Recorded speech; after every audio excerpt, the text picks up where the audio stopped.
Tidak ditemukan adanya DNA selain 4 korban yang ada di TKP tersebut.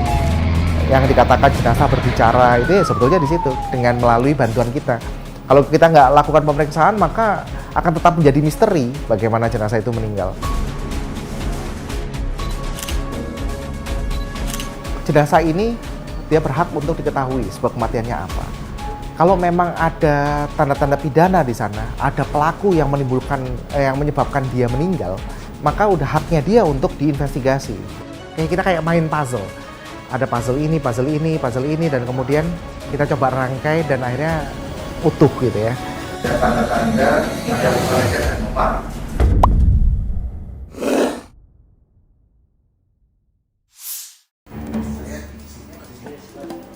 Biasanya, pekerjaan dokter identik dengan pasien atau orang sakit.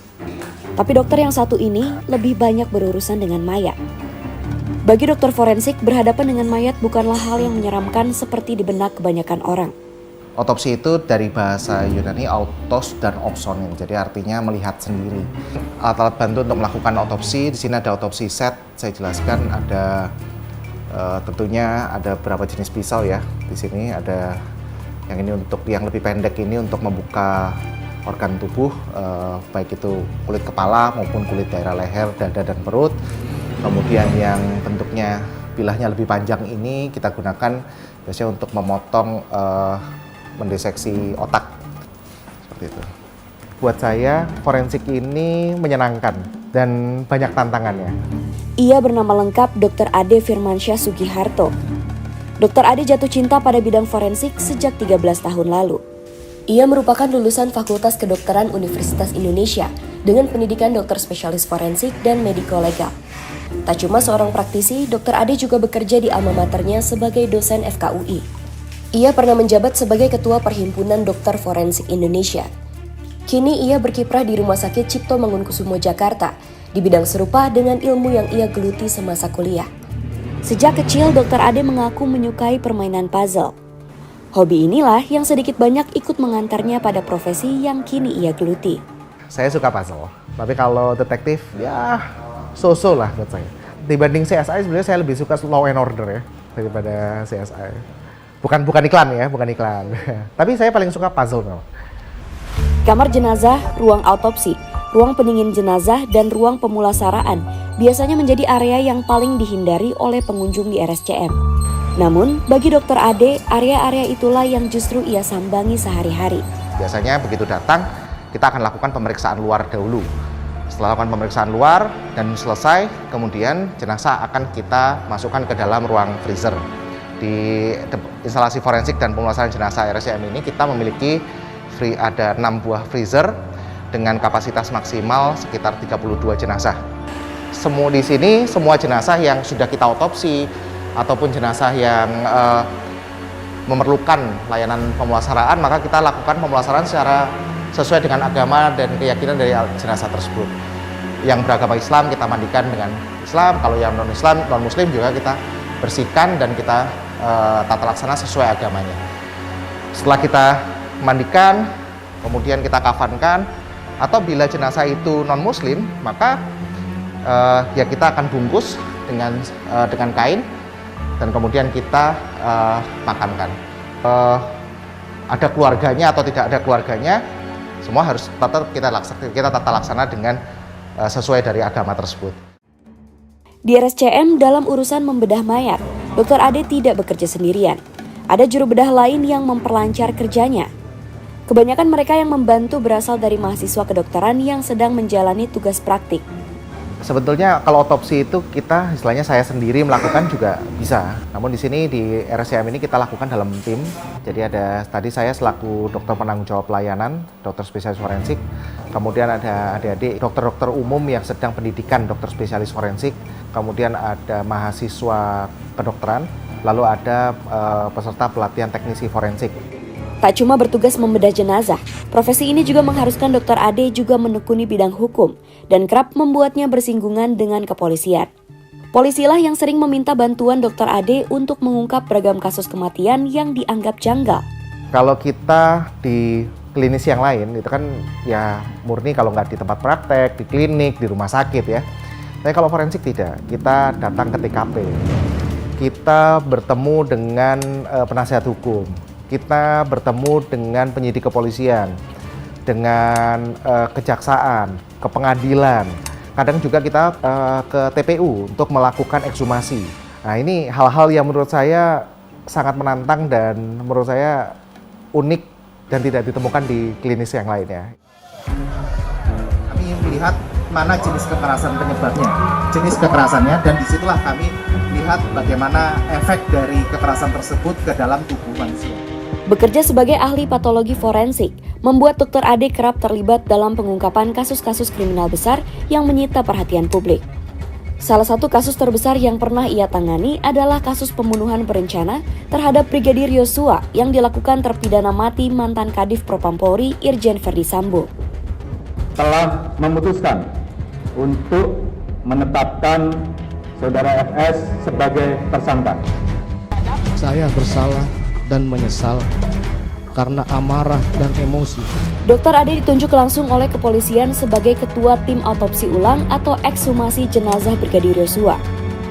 Kemarin kasus Brigadir Yosua itu alhamdulillah dalam kita temukan tubuh jenazah itu masih relatif baik ya.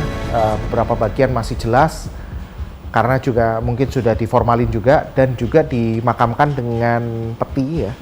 Dan petinya pun masih cukup baik ya, masih baik. Tidak terpengaruh oleh hewan-hewan pengerat. Sehingga tubuh jenazah pun juga masih baik. Sebetulnya hal semacam ini hal yang kalau boleh saya sampaikan pertama kali di Indonesia untuk kita kerjakan. Otopsi dilakukan 2 kali dan dua-duanya pro justisia. Tapi ya memang harus dilakukan karena waktu itu juga publik juga menginginkan memiliki tingkat keraguan-raguan yang cukup besar ya.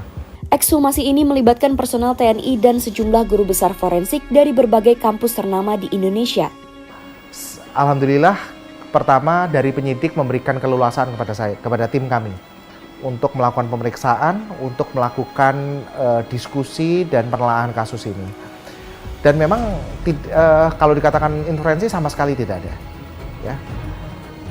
Baik itu dari pihak kepolisian, dari manapun lah ya. Tidak ada yang mengintervensi. Tim kami bisa bekerja dengan leluasa, dengan enak, dengan nyaman, dan bisa menyimpulkan dengan sebaik-baiknya. Besarnya animo masyarakat terhadap kasus ini sempat menjadi beban tersendiri bagi Dr. Ade dan timnya saat itu. Kalau saya melihatnya gini, beban beratnya justru bukan beban berat dari sisi keilmuan. Bagaimana kita bisa menegakkan suatu kesimpulan dari tindakan yang sudah diotopsi. Gitu. Jadi kekhawatiran pertama saya adalah itu. Selama kita menggunakan keilmuan yang sebaik-baiknya, insya Allah saya bisa mempertanggungjawabkan itu sampai kemanapun juga. Sampai ke dunia internasional pun juga saya siap mempertanggungjawabkan. Tapi kalau kita berdasarkan kepentingan A, kepentingan anu, kepentingan itu tentunya akan menjadi sulit gitu. Iya, sekalipun tidak sesuai dengan harapan publik. Kala itu, harapan besar publik berada di pundak Dr. Ade bersama timnya. Publik berharap agar kasus ini terungkap sejelas-jelasnya melalui ekshumasi yang dilakukan tim independen. Kendati Dr. Ade memilih untuk irit bicara saat penyidikan terhadap kasus ini masih bergulir. Inilah yang sempat membuat sebagian publik kecewa. Menjadi perdebatan adalah setelah selesai itu semua pemeriksaan, di mana publik itu menginginkan adanya penjelasan waktu itu.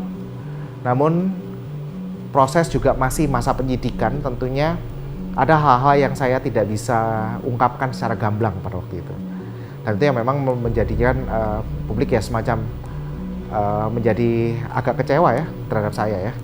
Namun memang itu harus saya pegang karena di Undang-Undang Keterbukaan Informasi Publik pun apa yang saya sampaikan bila mana itu dianggap mengganggu jalannya penyidikan itu saya harus tutup. Buat saya pertarungan sebenarnya adalah ya pada saat di pengadilan, di saat penyidikan dan saat pengadilan. Disitulah saatnya kita bisa menunjukkan kepada publik, memastikan bahwa apa yang kita kerjakan itu benar-benar sahih. Melalui kerja Dr. Ade dan tim, akhirnya diketahui seterang-terangnya sebab kematian Brigadir Yosua. Nah, yang sebetulnya yang sangat bisa meyakinkan hakim waktu itu adalah bahwa luka tembak yang di dada dan di kepala itu adalah luka tembak yang fatal. Dan luka tembak yang terjadi di kepala, bagian belakang, itu adalah luka tembak yang terjadi terakhir. Alur lintasan anak peluru yang masuk ke dalam belakang kepala itu, dia akan mengenai batang otak. Dan kemudian alurnya itu merusak tulang karang, tulang atap rongga bola mata, dan kemudian dia akan keluar dari hidung, puncak hidung. Nah, mengenai alur lintasan yang mengenai batang otak itulah yang menimbulkan orang itu mati seketika. Kasus berikutnya yang pernah Dr. Ade tangani adalah kasus kematian 4 orang dalam satu keluarga di Kalideres, Jakarta Barat pada Kamis 10 November 2022. Kasus ini terbilang rumit untuk dipecahkan kepolisian karena minimnya alat bukti dan saksi. Selain mengumpulkan bukti di tempat kejadian perkara, titik terang dari kasus ini juga salah satunya bertumpu pada kerja-kerja forensik. Bagi Dr. Ade, kasus kematian satu keluarga di Kalideres ini memang tergolong menantang. Jadi menantang sekali karena pemeriksaannya tidak hanya pemeriksaan luar dan dalam jenazah. Kita periksa juga histopatologi jaringannya, kita periksa juga toksikologinya, bagaimana data di TKP itu bisa menunjang dari pemeriksaan forensik, dan kemudian ada informasi baru, kemudian kita lakukan pemeriksaan ulang dari jenazahnya, atau misalnya kita temukan juga ada dan hasil pemeriksaan ini ternyata mendukung juga dari psikologi forensik. Jadi kolaborasi yang seperti ini nih ya, kolaborasi multidisiplin seperti ini yang ternyata sangat bisa memberikan hasil pemeriksaan yang saintifik sekali, dan kita sangat sahih ya, firm. Bagi penyidik pun juga mengatakan bahwa ini tidak ada tanda-tanda pidana.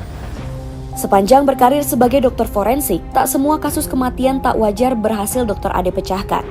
Ada pula kasus kematian yang sampai saat ini sulit diungkap dan masih misterius. Waktu itu bahkan belum masa-masanya KTP elektronik. Sidik jari itu belum banyak didata. Sekarang itu sangat membantu sekali. Ya, KTP elektronik itu pengambilan data sidik jari itu sangat membantu. Karena dengan alat mambis itu penyidik Inavis bisa langsung lebih bagus. Karena waktu itu jenazahnya dirusak oleh pelaku, mukanya itu sudah nggak ada. Gitu. Jadi matanya dicongkel ya, banyak lah kegiatan sehingga wajah itu sudah tidak bisa kita kenali lagi. Waktu itu kita coba rekonstruksi, masih dapat, masih sebagian masih berbentuk, namun sudah tidak baik lagi lah ya. Kita dapatkan golongan darahnya, namun DNA pembandingnya tidak bisa kita dapatkan karena tidak ada yang menyatakan hilang. Nah itu waktu itu sampai saya juga berpikir nih, kenapa ya orang meninggal ini, dan bagaimana kelanjutan kasusnya, itu juga saya masih menjadi misteri.